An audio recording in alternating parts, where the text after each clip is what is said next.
What makes an A player in a home remodeling business employee? Something that really stands out is they're going to be a leader, and I know that's a super broad term, but they're going to be somebody who drives as a leader. They're going to be somebody who says, "I care about the interests of the business, and I'm focused on the results of the business." And they're laser focused on that to help push everything forward and do work that matters and has an impact on the entity as a whole.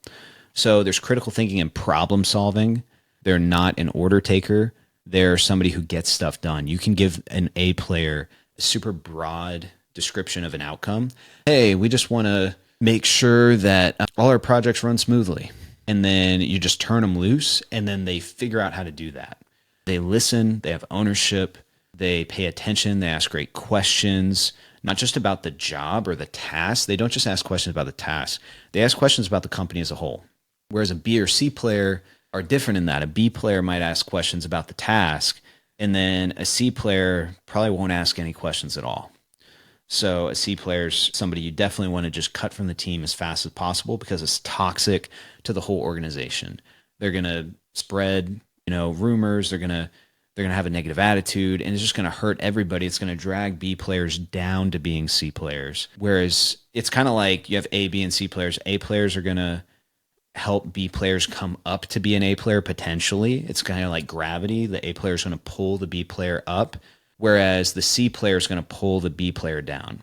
And then the C player and the A player are simply just going to be fighting with each other. They're just going to completely have conflict with each other, disrespect for each other. A player will disrespect the C player, probably won't say that. They might. And then the C player is going to be really exposed and uncomfortable around the A player. So they're going to have struggle with envy and jealousy maybe, and just really avoidance. So yes, there's a lot of conflict there, and a lot of A players might leave if they notice there's just C players and B players in the company. A lot of A players are used to working in an environment where they're the only A player.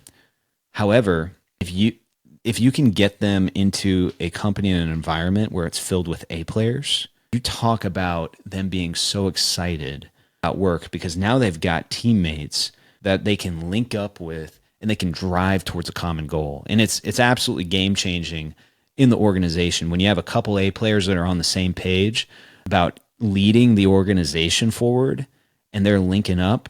They love it because they've never done that before. A lot of A players are just used to working solo.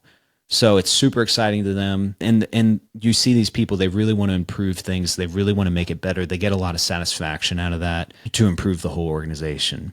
So part of the question is this: how do you make yourself a business where you are attracting A players? They're gonna want to have some autonomy. They're gonna want to basically have room to solve challenges and difficult problems. So they're gonna look at you as a business owner and see how much you're trusting them with.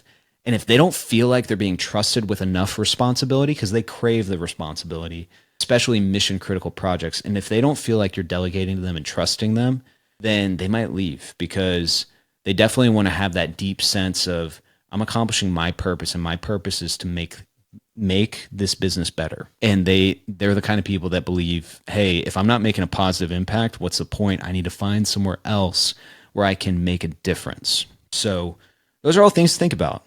And I think, somebody's true colors are going to show through within the first 3 to 6 months. You should have a pretty solid idea of whether they're an A player, a B player, or a C player.